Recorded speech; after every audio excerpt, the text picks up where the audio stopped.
This is really, this is one of the worst things I've seen come out of the House of Representatives.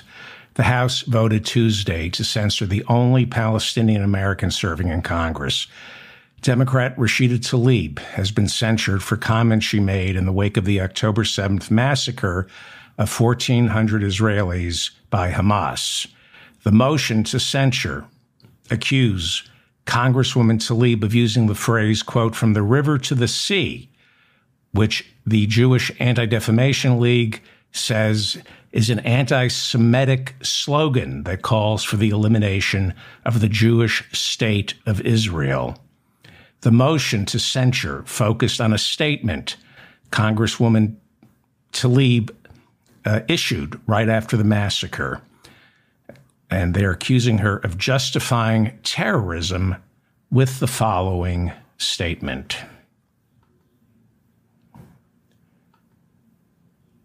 Let me go full screen. This is why they censored her. "I grieve with the Palestinian and Israeli lives lost yesterday, today, and every day. I am determined as ever to fight for a just future where everyone can live in peace, without fear, and with true freedom, equal rights, and human dignity. The path to that future must include lifting the blockade, ending the occupation, and dismantling the apartheid system that creates the suffocating, dehumanizing conditions that can lead to resistance. The failure to recognize the violent reality of living under siege, occupation, and apartheid makes no one safer. No person, no child anywhere should have to suffer or live in fear of violence. We cannot ignore the humanity in each other as long as our country provides billions in unconditional funding to support the apartheid government.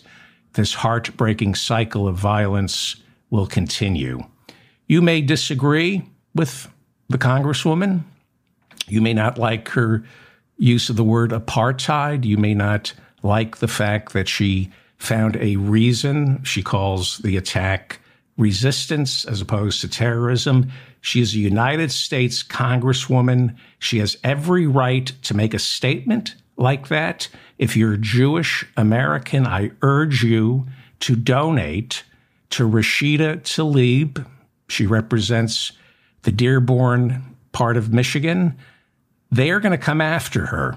AIPAC is going to come after her. And if you're a Jewish American, you owe it to this country and Israel and the people of Gaza to donate to Rashida Tlaib. She should not be censured for speaking out, speaking her truth. It's the United States Congress. This is one of you may not agree with everything she has to say, but this is America, and nobody should be censured for speaking their truth. This is disgraceful. The vote to censure Rashida Tlaib was 234 to 188. Only 4 Republicans voted against it. 22 Democrats joined in her censure. 22 Democrats. I'm telling you, AIPAC, they're going to come after her. So if you donate to Rashida Tlaib, we need to hear all voices, whether you agree with them or don't. Congresswoman Tlaib said she is critical of the Israeli government, but not the Jewish people. She then said, they were debating this before the censure, and she said, quote, "I can't believe I have to say this, but Palestinian people are not disposable. The cries of the Palestinian and Israeli children sound no different to me," unquote. I'll have more about the Israel-Hamas war at the end of this program. I urge all of you, especially Jewish Americans, to donate to Rashida Tlaib. You may not agree with everything she's saying. It has to be heard. She should not be censured, and they're going to come after her. Well, then, we are getting some good news out of the state of Virginia. Yesterday was Election Day, and I think this is big. Democrats have taken control of the Virginia House of Delegates and have kept control of the Virginia Senate. This is a major setback for Republicans, especially the Republican governor, Greg Youngkin, hedge fund prick, who for some reason thought he was going to run for president in 2024, but now he's up against divided government in a state that has just rejected his far-right stance on social issues, like his plan to initiate a 15-week abortion ban with some exceptions. I'll talk more about this later on in the show. We have election results in Ohio and Kentucky, where abortion was definitely on the ballot yesterday. This is the mop-up for November 8th, 2023. I'm David Feldman. Please like this episode, share it via email and social media, leave a comment, and of course, subscribe to my channel and donate to Rashida Tlaib. If you're an American citizen, especially if you're a Jewish American citizen, I strongly urge you to donate to Rashida Tlaib. Her voice must be heard. She should never have been censured for speaking her truth. The Supreme Court signaled on Tuesday it's not keen, the Supreme Court says it's not keen on allowing domestic abusers to be allowed to buy guns. Well, finally, the court ruled, they finally ruled something. They finally ruled that they made a ruling that's pro-life. Took long enough. They finally made a pro-life ruling. Right. The Democratic, where am I? I lost the thread here. Oh, Ohio. It looks like Ohio. The last time I checked, Ohio voted to legalize pot. But it doesn't matter. No matter how high you get, Cleveland is still going to be Cleveland. Where am I? Okay, and they voted yes to enshrine a woman's right to an abortion in their state constitution. Good work on that, Ohio. I'll have more on that. The Democratic governor of the deep red state of Kentucky has sailed to victory. I'll have more on that in a second. And this is kind of sweet. Donald Trump was feeling sorry for Rudy Giuliani, so let him join the legal team on Tuesday for some pickup work so America's mayor could settle his bar tab at the Olive Garden. He looks okay, Rudy, right? Far right, looks pretty good. Okay. By the way, Rudy, poor Rudy, he owes $84,000 in unpaid property taxes on his $4 million Palm Beach condo. And unless he pays up by spring of next year, he was told yesterday by the tax man he's going to lose his $4 million condo. And things were going so well for him. And then something like this happens. Hey, on hand yesterday to watch Charles deliver his very first King's speech before the House of Parliament was Charles' dear papa, the Duke of Edinburgh, Prince Philip. I think he looks okay, Prince Philip, considering he's hasn't been with us for 3 years. Ivanka Trump prepares for today's testimony by spending 8 hours in the makeup chair so she can look like this instead of like that. It's amazing, isn't it, what a little makeup can do? This is a little rouge, a little eyeliner, and she doesn't look like that anymore because that's what she really looks like. This is Ivanka before hair and makeup, after hair and makeup. Before hair and makeup, after hair and makeup. This is the mop-up for November 8th, 2023. I'm David Feldman. Please like this so I remain in your feed. Share it via email and social media like Facebook. Leave a comment. Tell me that you donated to Rashida Tlaib. If you're an American citizen, tell me that you donated to Rashida Tlaib. This should backfire on Republicans. This censure should bring in a cash haul for her. This is when you support Rashida Tlaib. Donate to Rashida Tlaib right now, then leave a comment telling us that you donated. Subscribe to my channel and my newsletter. Donald Trump's daughter, Ivanka, takes the stand today in the big civil fraud trial where the Trump Organization has already been found guilty of defrauding banks, insurers, and the Internal Revenue Service. The Deutsche Bank representative assigned to the Trump Organization once described Ivanka Trump as the brains of the operation, which is kind of like being Nickelback's best lyricist. It has been rumored that had Ivanka not married Jared and gone off and made her own life, Donald Trump wanted to put her in charge of the entire operation. Ivanka worked for the Trump Organization for 10 years and then quit the Trump Organization to work inside the Trump White House alongside her husband, Jared. During that 4-year period, Ivanka and Jared refused to take a salary from the federal government.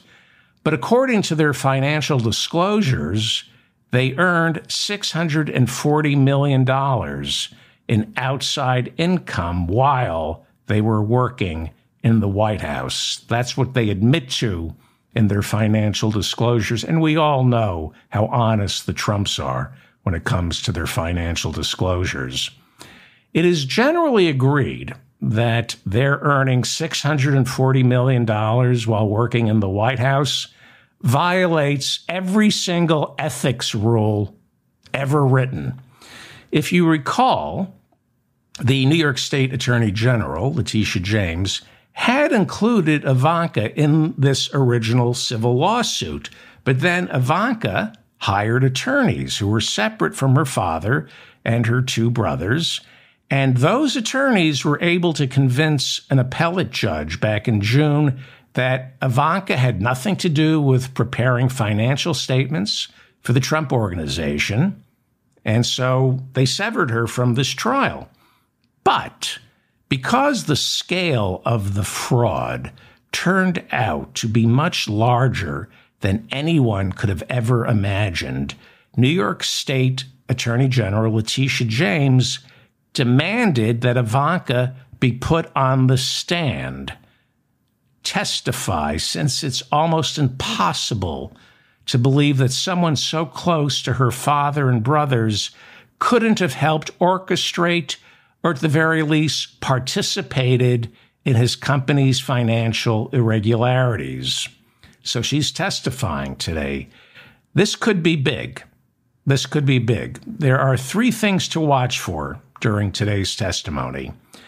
First question, what was the role Ivanka played in securing a lease from the federal government to build the Trump Hotel inside Washington, D.C.'s old post office building that opened right around the time Trump was inaugurated and closed right after the insurrection? It is believed that to secure a lease from the federal government, the Trump Organization had to prepare a financial statement proving they had enough money to guarantee that the hotel would be able to pay the government for the lease in a timely manner, no matter what kind of revenue stream the hotel was bringing in. It just closed, right? So there's no guarantee a Trump hotel is going to have a revenue stream. So Ivanka reportedly arranged for that lease and supposedly signed the financial documents that were delivered to the federal government when the Trump Organization applied for that lease in the old post office building in Washington, D.C., so they could build their hotel. So, how inaccurate were those financials? I think she's going to be asked that today. How inaccurate were those financial statements? Did Ivanka sign those financials? Did she know what she was signing? Before becoming president, Trump had only one lender willing to give him money, and that was Deutsche Bank. In testimony earlier in this trial, we learned that Deutsche Bank insisted that Trump's real estate portfolio could not drop below $2.5 billion. Otherwise, he would be considered a bigger risk and therefore would be forced to pay higher interest rates on the loans he had already taken out, and he would not be allowed to borrow any more money from them, like to buy the Buffalo Bills. It is believed that Trump's real estate portfolio dipped to as low as $1 billion, perhaps even less, which would automatically change the terms of his loans with Deutsche Bank. But Trump seems to have kept that information hidden from Deutsche Bank. That would be fraud. It is also believed that the point person inside the Trump organization when it came to dealing with Deutsche Bank was Ivanka. So, we should expect the Attorney General's office today to ask Ivanka about her relationship with the bank and the role she played in preparing the financial statements that were provided by the Trump organization to Deutsche Bank. A question I would hope they're going to ask the princess is, did you know that your father's portfolio, his real estate portfolio, dipped below the requisite $2.5 billion? Remember, Deutsche Bank said if his properties end up being worth less than $2.5 billion, then the terms of his loans change because he's a bigger risk. Bigger risk, higher interest rates. Okay?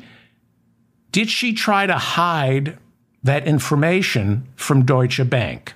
Did you know that your father's real estate portfolio dipped below $2.5 billion, possibly as low as $1 billion? Did you know that? And did you keep that hidden from Deutsche Bank since you were the Trump organization's point person with that lender? That will be a question I suspect she will be asked.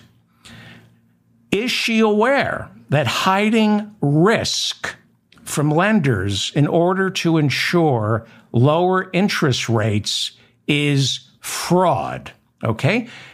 Donald Trump and Eric and Don Jr., when they go before the bank of microphones, say, we paid back our loans.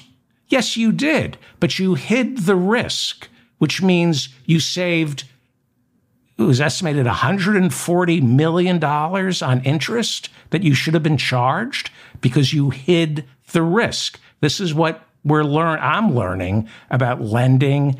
The bigger the risk you are, the higher the interest rates for the loan. I know nobody cares about banks, but they sell money. They sell money based on risk. So when this expert testified that because Donald Trump misled the banks on the Doral in Miami, Mar-a-Lago, Trump Tower, and 40 Wall Street, because he inflated the value of these properties, he was able to save something like $160 million on interest because he inflated the value of these properties. The bank said, oh, he's not a risk. You charge him less interest. I know this is confusing. I don't understand it. All I know is if you have a lot of money, your credit card interest is lower, right? If you have no money, if you're a risk, you pay 30% on your credit card debt. But if you're rich, I don't know, 18, 17, 16%, 10%, I don't know. It's all about risk. So Trump was hiding his risk. He was a risky loan, and he ripped, just because you pay back the loan, it doesn't mean you're not defrauding the banks. You were paying back a loan on very low interest rates that you should not have been paying. You should have been paying higher interest rates. You were ripping off the banks. I know. Look, they got Capone on taxes. Any way you can get these MFers. So Ivanka, did you try to hide this information from Deutsche Bank? That's fraud. Are you, unlike your father and two brothers, are you aware that hiding risk from lenders in order to get lower interest rates, are you aware that that is fraud? Are you aware that tricking a bank into lending you money at 3% instead of 7% is fraud? Just because you pay back the loan at 3% doesn't mean you didn't defraud the lender, because you should have been paying the bank 7%. Are you aware that that is fraud? There's also the issue of now I understand it. Now it's clear. There's also the issue of the purchase of the Doral Hotel in Miami, where, according to Forbes magazine, Ivanka blatantly inflated the size of that property as well as what it was worth. She deflated the interest rates on the loans. When she talked to Forbes magazine, she lied about the interest rates on the loans taken out to buy the place. She did all this in order to make her father appear much wealthier than he actually is, so they would put him on Forbes 400 richest people, right? Big thing for Trump to get on Forbes 400 richest. When he was trying to buy the Buffalo Bills, he said, "You don't need to see my tax returns. Look, I'm in Forbes." He would use Forbes. If he made Forbes 400, he would use that as his financials. And Forbes, they take this very seriously. And so she was according to Forbes, she was willing to lie to them about the value of the Doral, how much they owed on the Doral. She left out about $110 million that she didn't tell Forbes that they owed $110 million on the property. She lied on what the interest rate was. She tried to present it at a lower interest rate that they were paying, so it would look like the organization had a bigger cash flow. So, according to Forbes, she knows how to lie. And finally, there's the issue of a Park Avenue apartment that she lived in that was owned by the Trump Organization. She was given an opportunity to purchase this apartment for $8.5 million. $8.5 million. And that is significantly lower than the inflated value of $21 million that it was listed in Trump's financial statements. Okay? So you borrow against your properties. So you say, look, I have an apartment. It's worth $21 million. So lend me $10 million and I'll use this $21 million apartment as collateral. But it wasn't worth $21 million because Ivanka was given an opportunity to purchase it for $8.5 million. It's his daughter. Maybe he knocked off $500,000 off the price. Are you aware of that? Are you aware that the apartment you were going to purchase, that you were going to be sold for $8.5 million, was listed in the financials as being worth $21 million? Are you aware of that? It is also, and that's fraud. And if you're an officer in the company and you're aware that the financials are fraudulent and you don't report it, you're liable. It is also believed that Ivanka Trump might have misled the New York State Attorney General and the judge when she got her name severed from this trial, when she claimed to no longer be associated with the Trump Organization after she joined the White House. This, I think, is where she really gets tripped up. And she may have perjured herself when she went before an appeals judge back in June to get her name taken off this civil suit. she said, I'm not part of the Trump Organization anymore. I moved to Florida. I don't live in New York. I don't do business in New York, and I don't do business with the Trump Organization. There is reason to believe Ivanka is still involved in the Trump Organization. So pay attention to the questioning today on that.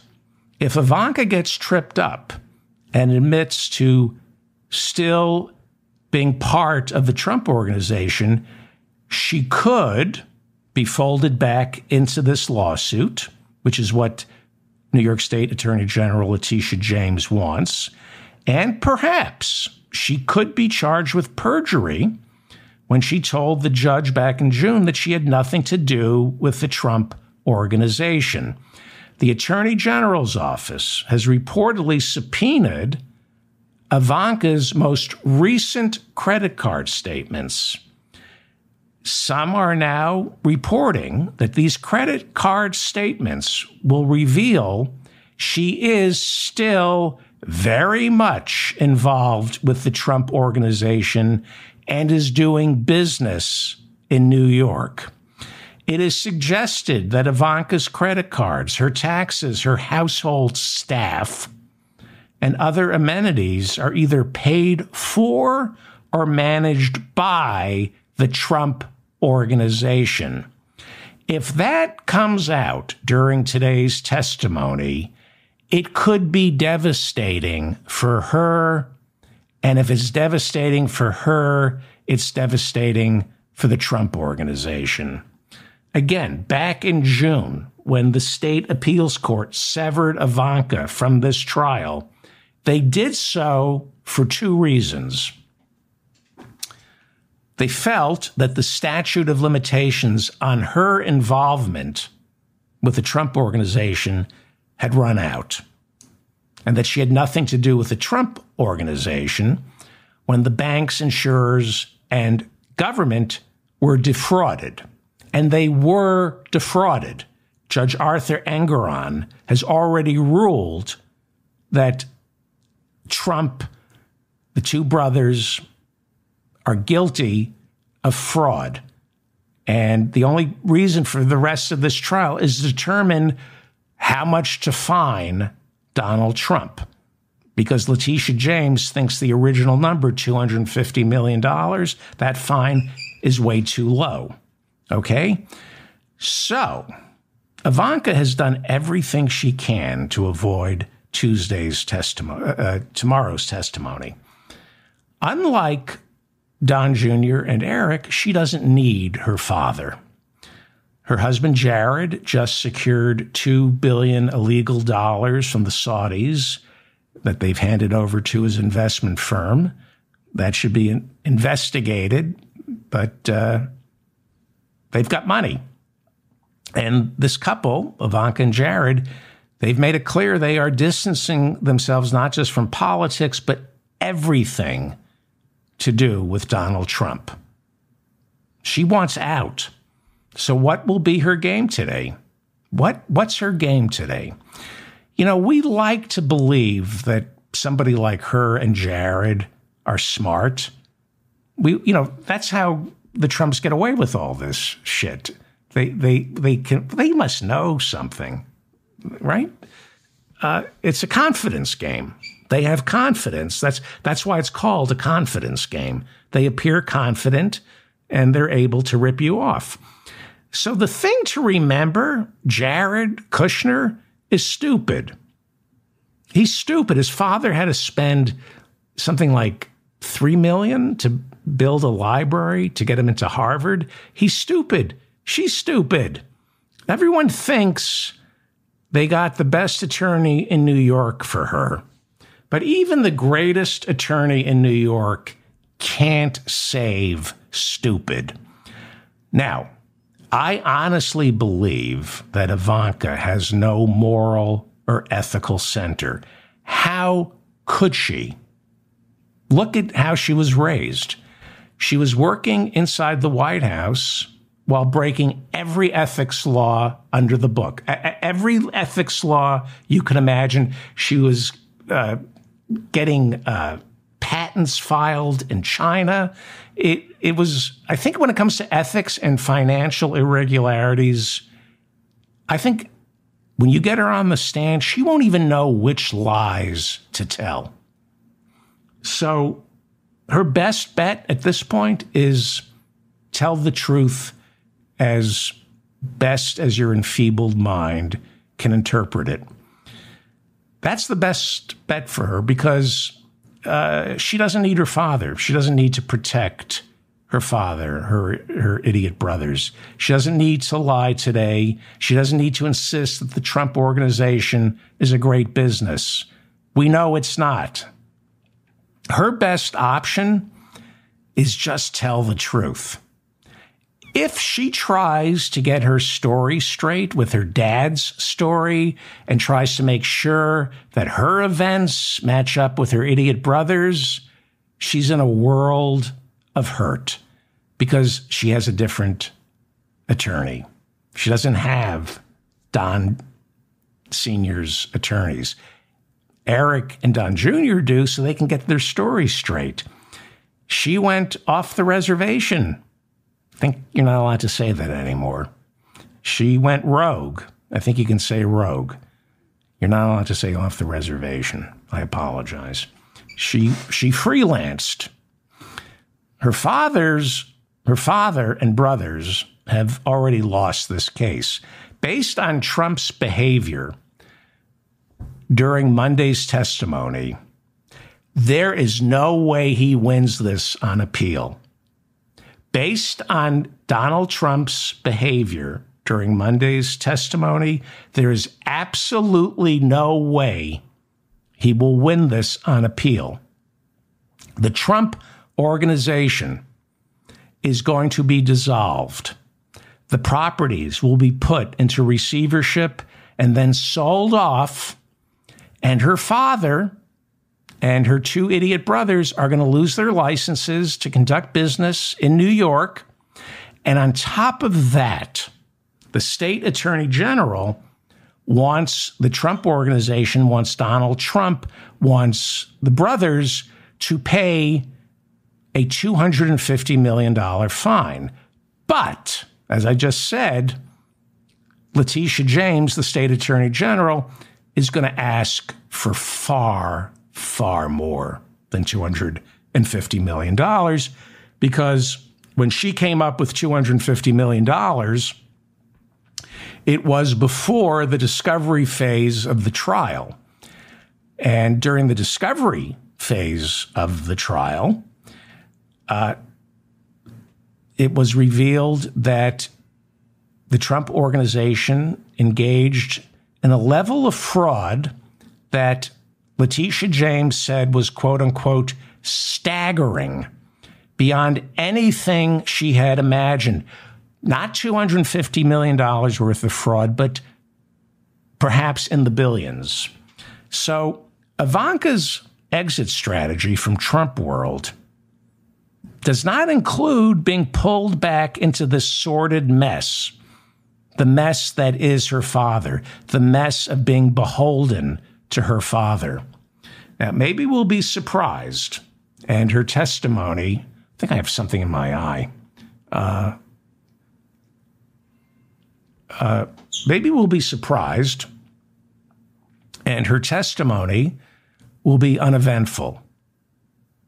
But if you're looking forward to Donald Trump being in pain later tonight, emotional pain, if you're looking for him to be scared, angry, going on Truth Social and writing in all caps that Judge Arthur Engoron is a Marxist, socialist, Nazi fascist, then I think today's testimony might be fruitful and perhaps the most damaging we've heard in this trial so far. Remember, she threw her daddy under the bus before the January 6th committee. She said something that's unforgivable. She said, I agree with Attorney General Bill Barr There's no evidence of election fraud. So she talks out of both sides of her ass. On January 6th, she tweeted to the insurrectionists, "We love you, you're patriots," and then she deleted it. In the lead up to January 6th, she was saying there was evidence of voter fraud, but when she was put under oath and testified before the January 6th committee, she said, no, there was no evidence of voter fraud. Ivanka, and by the way, I don't know if I showed you this, this is her after hair and makeup, and this is Ivanka before hair and makeup, just so people know. It's just amazing. After hair and makeup, before hair and makeup. Is that amazing what a little eyeliner can do? Which one is that? That's Ivanka after hair and makeup. Ivanka is 42. Her parents divorced when she was 9. She attended Georgetown and then finished up her undergrad at the University of Pennsylvania, where she majored in economics. Raised a Presbyterian, Ivanka, in order to marry Jared, converted to Orthodox Judaism, and the couple makes love through a hole in the same sheet her father wears at his KKK rallies. That's true. Before working in the White House, Ivanka said she was pro-choice. But during her father's campaign, she insisted she was pro-life. She talks out of both sides of her ass. But last year, after the 3 Supreme Court justices her father appointed, after those 3 goons helped overturn Roe v. Wade, several of Ivanka's teenage friends, some friends from her childhood, went public to say they helped Ivanka through 2 abortions that she needed while being a teenager. Why the silence, Ivanka? That's from her friends who she grew up with. Well, abortion was on the ballot in Ohio on Tuesday, and voters approved a measure to enshrine abortion into the state's constitution. A woman's right to bodily autonomy passed overwhelmingly yesterday in Ohio. This is big. This is big because Ohio used to be a swing state when it comes. Sherrod Brown is a Democratic senator, and they still have Democrats who they send to the House. But in presidential politics, Ohio is a lost cause. It's no longer a swing state. Like Florida, the Democrats have kind of written it off. It's almost deep red. But abortion won big in Ohio yesterday. And according to exit polls, this is kind of interesting, 61% of female voters in Ohio favored the right to an abortion, while 54% of men did so as well. Okay?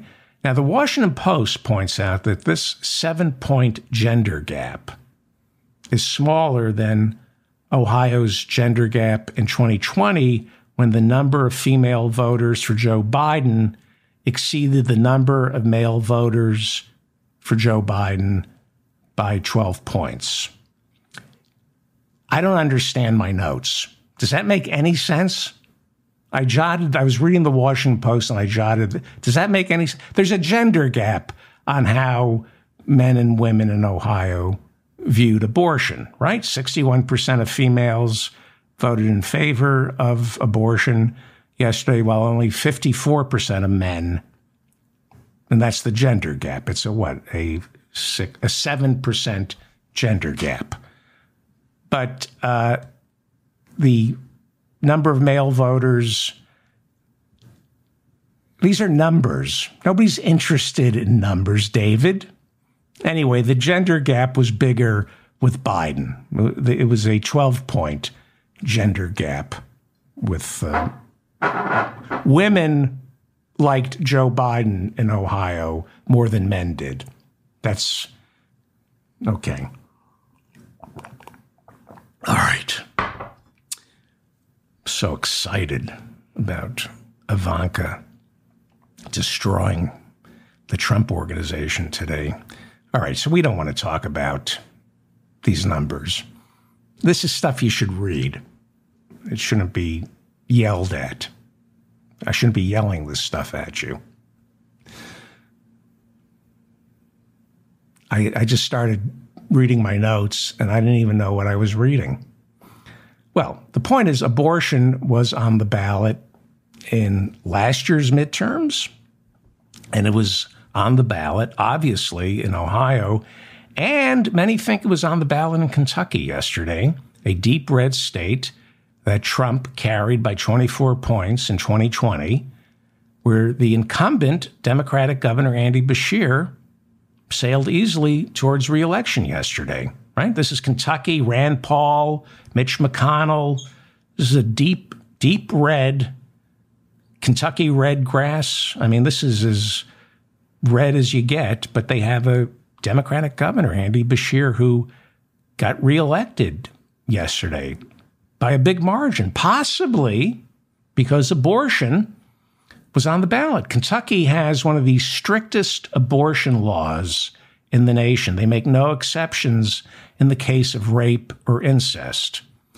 And Beshear defeated Kentucky State Attorney General Daniel Cameron, who has come out strongly in favor of Kentucky's strict abortion law, right? Republican Cameron lost. He was backed by Donald Trump, so that makes it even sweeter. Andy Beshear was reelected by making this race about abortion. Last year, Kentucky rejected an initiative like Kansas did. They rejected an initiative that would have changed the state constitution to say a woman's right to an abortion is not guaranteed. Okay? They rejected that last year. The voters said, no, we don't want that in our Constitution. So even in a deep red state like Kentucky, a woman's right to an abortion is something voters hold dear. And yet, the law is still in effect. But this bodes well for Democrats next year in the 2024 elections, because one of the stark differences between the two parties is Democrats favor a woman's right to choose. Republicans are so far beyond that. If you listen to Speaker Mike Johnson, he's talking covenant marriages and getting rid of no-fault divorces. Biden's poll numbers are, I don't believe these poll numbers. I don't believe 22% of black people and something like 27% of Hispanics are voting for Trump. I don't believe it. And I think that Biden's poll numbers, they look bad. Another poll came out today. I think it was CNN. It was bad. But Americans are eventually going to remember that when you elect a president, you're also picking the Supreme Court. Does anyone want Donald Trump picking more justices? You know, and it's not just on the Supreme Court, but the lower courts. I think today or yesterday, Biden got his 150th judge appointed and approved. It's a lot. He's getting a lot of judges approved. That's like a silent coup when you get your judges approved. So you want Biden reelected. Had Hillary won in 2016, and then assuming she was reelected in 2020, she would have picked 4 out of 9 of our Supreme Court justices. 4 out of 9 of our Supreme Court justices would have been picked by Hillary. Roe v. Wade would not have been overturned. All right, how are we doing here? You're listening to the Mop-Up for November 8th, 2023. I'm David Feldman, reminding you to donate to Congresswoman Rashida Tlaib. You may not agree with her. You may not agree with her choice of words, but every congressperson has a right to speak their truth and not be censured for it. And she is for Medicare for all. She's for the PRO Act. She's for raising the minimum wage. She's for abortion. She's for everything we want. So you may not agree with how she parses sentences. She should not have been censured. We need her in the House of Representatives. Donate to Rashida. If you're an American citizen, donate to Rashida Tlaib. She must not be silenced. All right, I'm going to talk about the war. So you may want to turn this off. And I try to be balanced here. Okay, we're now in our 32nd day of the Israel-Hamas war. 1 month after the deadliest attack on Israeli soil, medical officials say that of the 1,400 Israelis killed by Hamas, so far only 834 bodies have been identified. Hundreds of bodies have yet to be identified, with many of the victims' remains still being discovered. It's been more than 30 days since that attack.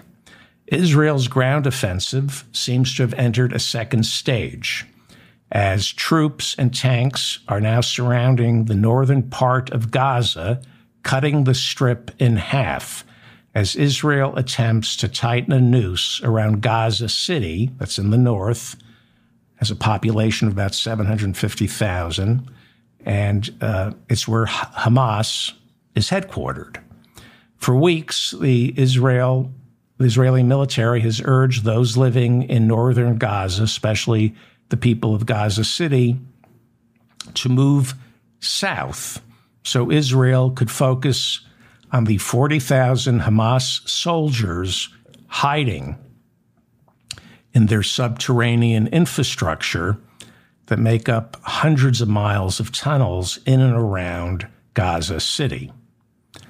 While America, the United Nations, and most of the world is warning Israel that reoccupying Gaza would be a mistake, Israeli Prime Minister Benjamin Netanyahu said after Hamas is defeated, he anticipates Israel will play some sort of security role temporarily in Gaza. Israel occupied Gaza. They pulled out, I think it was in 2005. They dragged 9,000 settlers, Israeli settlers, out with them, kicking and screaming. And so they haven't been in Gaza. They've been bombing Gaza, but the tanks, the soldiers have not been in Gaza since, I think, 2005. Benjamin Netanyahu, the prime minister, took to the airwaves Tuesday night and said no to a ceasefire and said Israel will not stop until Hamas is eliminated. Israel's chief military spokesman said yesterday, he said that Hamas is mistaken and should stop thinking there's ever going to be a ceasefire. He said there is no ceasefire. He said this doesn't end until Hamas is eliminated. So far, only 4 of the nearly 260 hostages taken by Hamas have been released. It is now estimated that more than 10,000 Palestinians have been killed since fighting began, nearly half of them children. Half of them children. 1.5 million Palestinians living in Gaza have been uprooted from their homes in the past month. The UN Secretary General Antonio Guterres, a socialist from Portugal, who we should listen to, the UN Secretary General Antonio Guterres, he gave this assessment on Tuesday.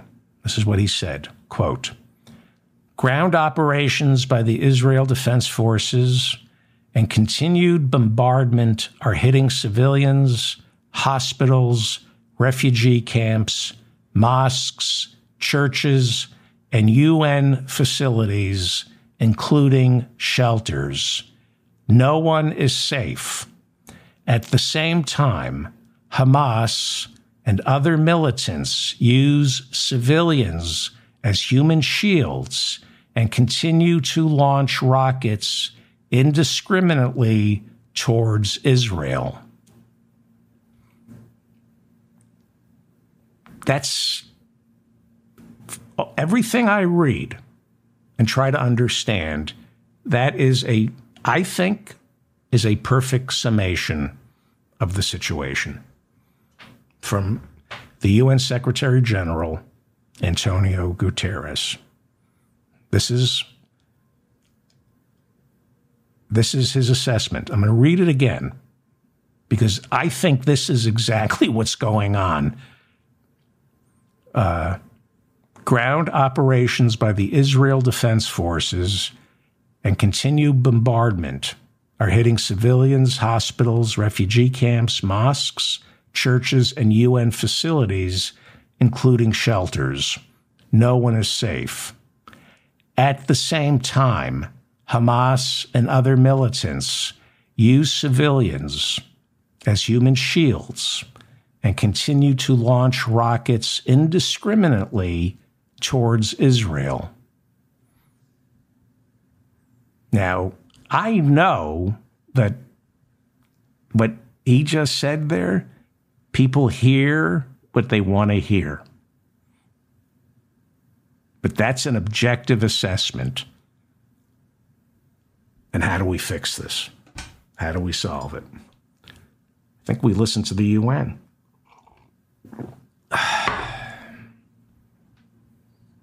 I'm David Feldman, reminding you to stay strong and protect the weak, and give to Rashida Tlaib. This should be let's turn something negative into a positive. She should be bringing in a lot of cash because of this censure. Find out who Rashida Tlaib is, and we need her in Congress. Okay? So give to Rashida Tlaib. I think we're going to have a good day today. I kind of predicted how Trump was going to testify. I didn't think he'd misbehave as poorly as he did, but he kind of came out of it unscathed in that he spun it the way he needed to spin it for the court of public opinion. He did pretty much what I thought he was going to do. I didn't think he'd be that insane. I'm hoping people are going to be stunned by Ivanka. That it's going to be people are just going to go, oh my God. It's just going to be horrible for her and the entire family. Because subconsciously, she knows where her mother's buried. Unmarked grave at a Bedminster low-rent country club. I think she's ready to throw Daddy under the bus and save her own ass. So I think she's going to trip up subconsciously and tell the truth. And then, as Howard Cosell used to say, down goes Trump.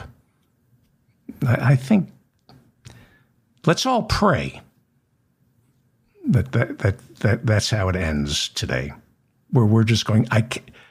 I'm hoping we're actually feeling sorry for Donald Trump, Eric, and Don Jr., or I'd be pretending to be feeling sorry for them. I think this is going to be an interesting day.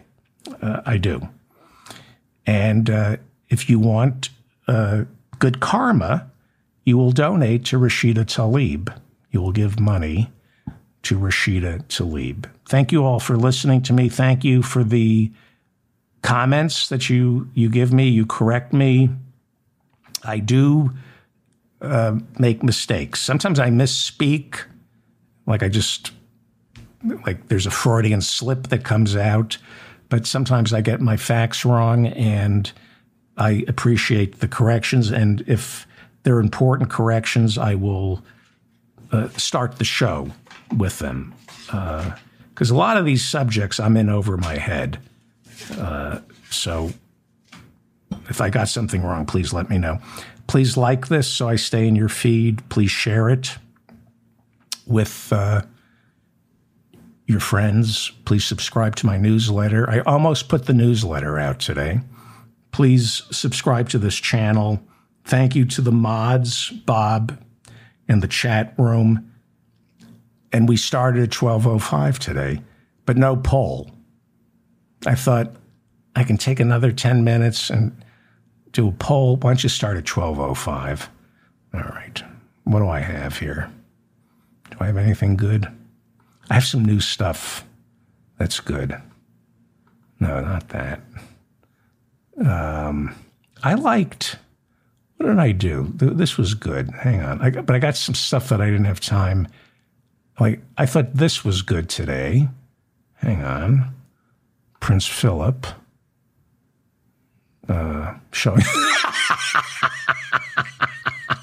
Showing up for King Charles's speech. I would do that for my son. I thought that was good. There was another one. Oh, Rudy showing up. That makes no sense. All right, that's no good. And there was one other one. Oh, Ivanka before hair and makeup. Before and after. Before and after. Thank you, everybody. I'll see you tomorrow at 12:05 a.m. I have a feeling it's going to be a great day. And by great day, a horrible day for the Trumps.